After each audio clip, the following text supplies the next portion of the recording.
Hello friends, అందరికీ జై శ్రీ గణేష్, జై శ్రీరామ్. ఫ్రెండ్స్, ఈరోజు మనం వచ్చేసరికి కొట్నూరు కట్టుపైన వన్నం కూడా వెనకాల ఉండే వినాయక షెడ్ దగ్గరికి అయితే వచ్చేసాము. ఇక్కడ మనకి నేను జస్ట్ 3 or 4 ఉంటాయి అనుకున్నాను. చాలా అంటే చాలా మోడల్స్ అయితే ఉన్నాయి.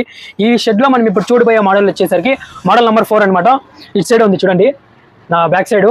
ఈ వినాయకుడు వచ్చేసి మనకి త్రిమూర్తి టైప్, అంటే 3 తలకాయలతో ఉన్న వినాయకుడు. ఇప్పుడు ఈ వినాయకుని అయితే ఒకసారి మనము చూసేద్దాం పదండి. వినాయకుని విషయానికి వస్తే చూడండి, వినాయకుడు ఎంత బాగున్నాడు. మన బొజ్జు వినాయకుడు 3 తలలతో అయితే ఉంటాడు. 3 తలలు కూడా 3 రకాలుగా ఉంటాడు. మనకి ఇటు సైడ్ చూడండి, ఈ వినాయకుని యొక్క కిరీటం వచ్చేసరికి పేట ఉంటుంది, పేట చుట్టుకుంటాడు. అండ్ ఇటు సైడ్ మెయిన్ వినాయకుడు మధ్యలో వినాయకుడు వచ్చేసి కిరీటం ఉంటుంది. అండ్ ఇటు సైడ్ కృష్ణుని మాదిరి అయితే ఉంటాడు మనకి ఈ వినాయకుడు వచ్చేసరికి. అండ్ వినాయకుని యొక్క సిట్టింగ్ పొజిషన్ చూడండి ఎంత బాగుందో. సింపుల్ గా మనకి కూర్చొనేసి అయితే ఉంటాడు.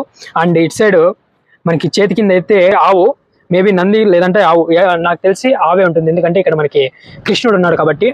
సో చేయి కింద అయితే ఆవు ఉంటుంది. ఈ వినాయకుడు వచ్చేసి మనకి దాదాపుగా ఒక 6 feet వరకు వస్తాడు.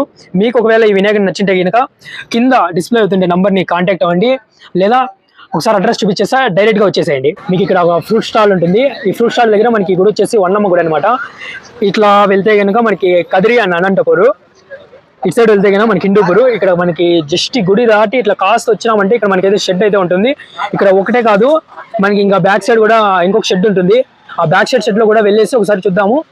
అడ్రస్ వచ్చేసరికి ఇది. మీకు లైవ్ లొకేషన్ కావాలంటే డిస్క్రిప్షన్ లో ఉంటుంది, ట్యాప్ చేసేసి డైరెక్ట్ గా వచ్చి ఒకసారి విజిట్ అవ్వండి.